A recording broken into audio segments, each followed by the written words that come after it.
Anyone who reads the Mahabharata carefully is bound to change, discount the temporary, and place a premium on the permanent. To all those who have been part of that journey, including the readers, thank you. The original 10 volumes were published sequentially as they were completed between 2010 and 2014. The Mahabharata. Volume 8, Sections 78 to 86. Translated by Bibek Debroy. For Suparna. Ardha bharya manusyasya bharya shrestha mahasakha bharya mulam trivargasya bharya mitram marisyatah. Mahabharata 1:68-40.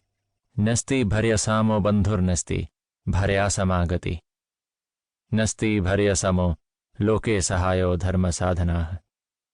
Mahabharata 12:142-10. Introduction. The Hindu tradition has an amazingly large corpus of religious texts spanning Vedas, Vedanta, consisting of Brahmanas, Aranyakas, Upanishads, Vedangas, Smritis, Puranas, Dharmashastras, and Itihasa. For most of these texts, especially if one excludes classical Sanskrit literature, we don't quite know when they were composed and by whom. Not that one is looking for single authors. Some of the minor Puranas or Upapurana are of later vintage. For instance, the Bhavishya Purana, which is often listed as a major Purana or Mahapurana, mentions Queen Victoria. In the listing of the corpus above figures, Itihasa translated into English as history. History doesn't entirely capture the nuance of Itihasa, which is better translated as this is indeed what happened. Itihasa isn't myth or fiction. It is a chronicle of what happened. It is a fact. Or so runs the belief. And Itihasa consists of India's two major epics, the Ramayana and the Mahabharata. The former is believed to have been composed as poetry, and the latter as prose. This isn't quite correct. The Ramayana has segments in prose, and the Mahabharata has segments in poetry. Itihasa doesn't quite belong to the category of religious texts in a way that the Vedas and Vedanta are religious. However, the dividing line between what is religious and what is not is fuzzy. After all, Itihasa is also about attaining the objectives of dharma, artha, kama, and moksha, and the Mahabharata includes Hinduism's most important spiritual text, the Bhagavad Gita.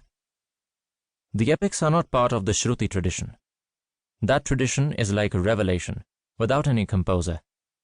The epics are part of the Smriti tradition. At the time they were composed, there was no question of texts being written down. They were recited, heard, memorized, and passed down through the generations. But the Smriti tradition had composers. The Ramayana was composed by Valmiki, regarded as the first poet or kavi. The word kavi has a secondary meaning as poet or rhymer. The primary meaning of kavi is someone who is wise. And, in that sense, the composer of the Mahabharata was no less wise. This was Vedavyasa or Vyasadeva. He was so named because he classified, or Vyasa, the Vedas. Vedavyasa or Vyasadeva isn't a proper name. It is a title. Once in a while, in accordance with the needs of the era, the Vedas need to be classified. Each such person obtains the title, and there have been 28 Vyasadevas so far. At one level, the question about who composed the Mahabharata is pointless. According to popular belief, and according to what the Mahabharata itself states, it was composed by Krishna Dvaipayana Vedavyasa, or Vyasadeva. But the text was not composed and cast in stone at a single point in time. Multiple authors kept adding layers and embellishing it.